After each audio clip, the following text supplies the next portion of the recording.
ተንከሲስ። በጣም ይቅርታ። ምንድን ነው አንተ ደግሞ?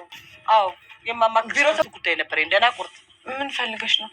አንቺ ስንት ጊዜ ነው በቤቴ ምንድን ነው የፈለግሽ? ለምን ፈለግሽኝ አትበይኝ የምልሽ? አንተ እባክሽ ልቀቂኝ፣ እያሳመምሽኝ ነው። እንዳምሽ መሰለኝ። ታዲያ ልኩልሽ መሰለሽ እንዴ? ደነዝ ደንቆሮ። እሺ ምን አደረኩሽ? ምንድን ነው ያጠፋሁት? ይኸውልሽ በአንቺ ምክንያት ቤት ያስጠላኝ። ሰማሽኝ? በአንቺ ምክንያት ቤት ያስጠላኝ። የገዛ ወንድሜን ጥላት አረግሽ። ግን እኮ እኔ ምንም አላደረኩም። ዝጊ ወደዛ። አንቺማ ገና ምንም አላውቅም። አንዳንዴ እንዴት ማስረዳት እንዳለብኝ እንኳን የማይገቡኝ ነገሮች አሉ። አጠገቤ ቢሆን ቢነካኝ፣ ቢያቅፈኝ፣ ቢያወራኝ ደስ ይለኛል። ወደሽዋል ማለት ነው ጓደኛዬ። ፍቅር ይዞሻል። እናንተ ምንድነው ጣራው እስከሚቀደደስ የምስቁት? ይሄ እኮ መሸታ ቤት አይደለም፣ የትልቅ ሰው ቤት ነው። ይቅርታ ደብረዋል እንዴ? ዝጋንቺ አምላክ። ደህና መሽ። ደህና መሽሽ ታፈሱ። አንቺ ደግሞ ምን ጉድ ነሽ? ምንም ገብተሽ አትተኝም እንዴ? ደህና ደርልኝ ባም። ትሰሚኛለሽ? አንቺ ድጋሚ እንደዚህ ብለሽ እንዳትጠኝሽ።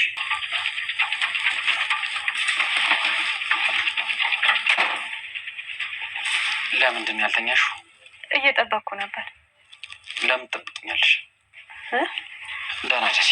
እባክህ አንዴ እዚህ ጋር መምጣት ትችላለህ? ሌሊት ነው፣ በዛ ላይ ደግሞ እባክህ።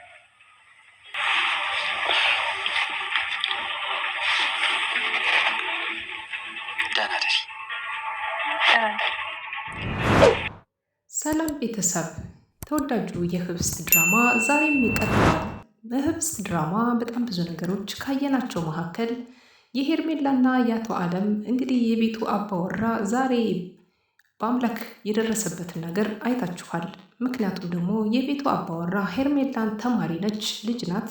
እሷን እንግዲህ እያማለላት ይገኛል ማለት ነው። ምክንያቱም አሁን ላይ የምታደርግለት ነገር ከበቂ በላይ ከመሆኑ የተነሳ ገንዘብ ብቻ ሳይሆን በብዙ መንገድ ሊቀርባት እሷን እንደፈለገ እየተመለከትን ነበር።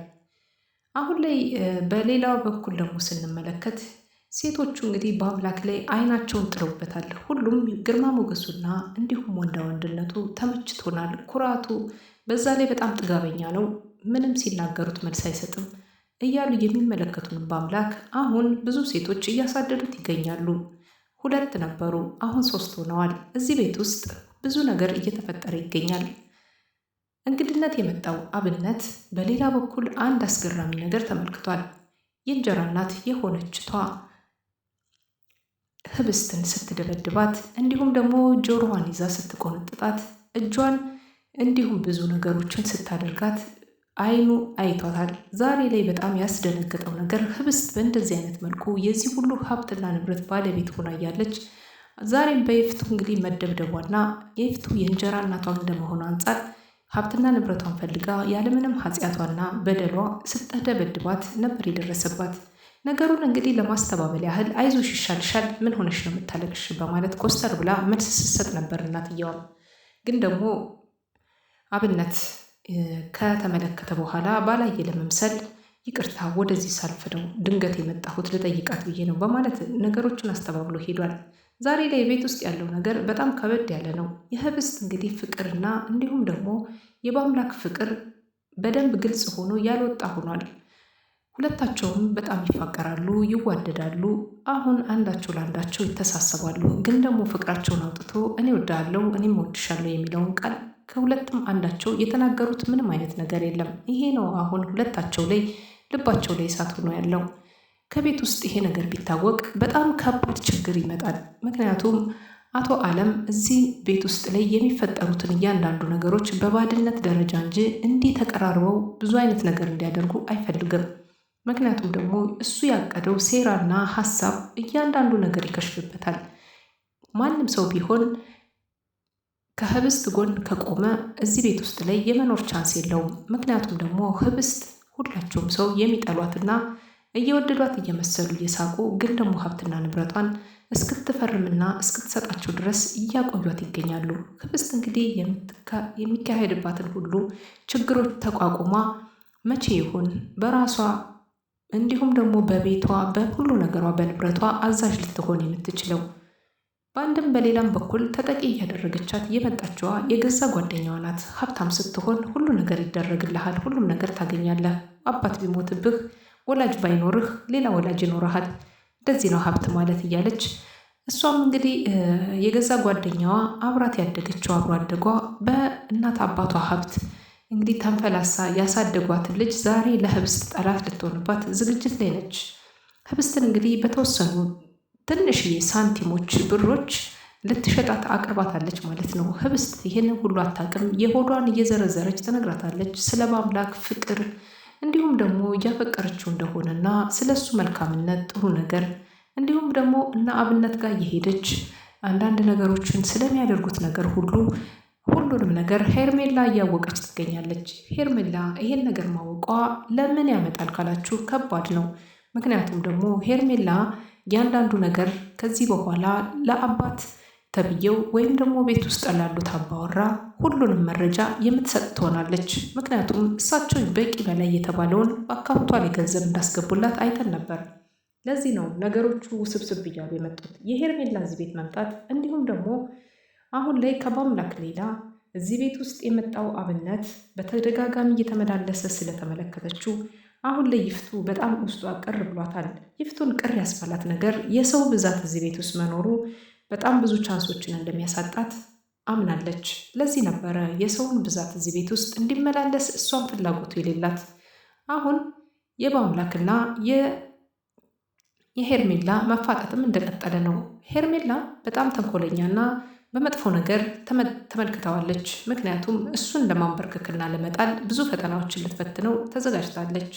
እሱ ደግሞ ከሴቶች ሁሉ የመረጣት አንዲት ሴት ብቻ ነው። እሷም ደግሞ አንድ ካጠገቡ ያለች እግሯ የታመመ ግን ደግሞ ልቧ ንጹሕ የሆነ በጣም መልከ መልካም የሆነችን ሴት ህብስትን ብቻ ነው የሚፈልጋት። ለዛ ነው ማንንም ሴቶች ቀና ብሎ ሊመለከት ያልፈለገው ነበር። በአሁኑ ሰዓት ላይ በአምላክ የሚያየው የሚፈልገው ከህብስት አባት ገዳይ ነህ ተብሎ ቢባልም ግን ደግሞ እሱ እውነታውን ያውቃል።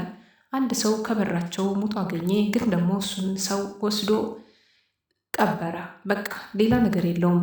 ቤተሰብም በዚህ ጉዳይ ለማስፈራራት እሱን እጇ አለበት አንተ ነህ የገደልከው ብለው ለማለት ስለሞከሩና እሺ እኔ ነኝ የገደልኩት ብሎም እሱም አምኖላቸው ለእነሱ ባሪያ አድርገውትና ተገዥ ሆኖ ከእህቱ ጀምሮ እያኖሩት ይገኛል። እህቱን እንግዲህ በባለፈው ክፍል አንቋት ሊገላት እንደነበረ ባይደርሱለት ነበረ በቃ በጣም ተናዶባት እንደነበር አይተናል።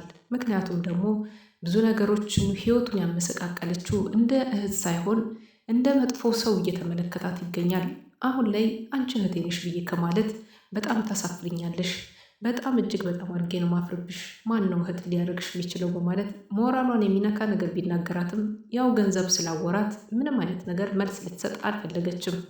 ለዚህ ነበረ ይፍቱ እንግዲህ በአሁኑም ሰዓት ላይ ከባዱ ደግሞ ሰጣ ገባ ውስጥ የገባችው ከሄርሜላ እንዲሁም ደግሞ ከህብስት ብቻ ሳይሆን አሁን ላይ ከባዱ ፍጥጫ ቤት ውስጥ ካለችው የቤት ሰራተኛ ጋር ነው። የቤት ሰራተኛዋ እንግዲህ በተደጋጋሚ ህብስትን የሚመርዝ መድኃኒት ለእግሯ አሁን ላይ እግሯ ሽባ ሆኗል ለህብስት። ስለዚህ ያን መድኃኒት በተደጋጋሚ እንድትሰጣት እያዘዘቻት ትገኛለች። አሁን እኔስ እንኳን ለህብስት አይደለም ለራሴ የምፈራለሁ በማለት ነገሮችን እያየች ትገኛለች። ግን ደግሞ ከዚህ ባሻገር አምላክን በጣም እየወደደችው እያፈቀረችው ዛሬ ብቻ ሳይሆን ከሁሉም ሴቶች ቀድማ የወደደችው እሷ ብትሆንም የቤት ሰራተኛ ስለሆንኩ ተመልካች አጣሁ በሚል ሰበብ ብዙ ነገሮችን እያየች ትገኛለች ማለት ነው።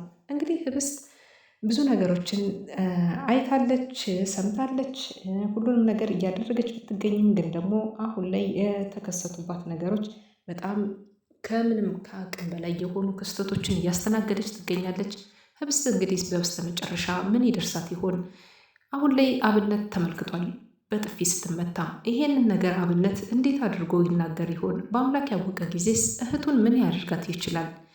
አሁን በስተ መጨረሻም ተማሪዋ ሄርሜላ አባባ ክፍል እንግዲህ ገብታ ምን ልታደርግ ነበር? እሳቸው ስለምን እጇን ጎትተው እጇን ሊስሟት ፈለጉ? ለምስጋና ወይስ ለምን? ለማንኛውም ቀጣዩን ክፍል አብረን እናያለን።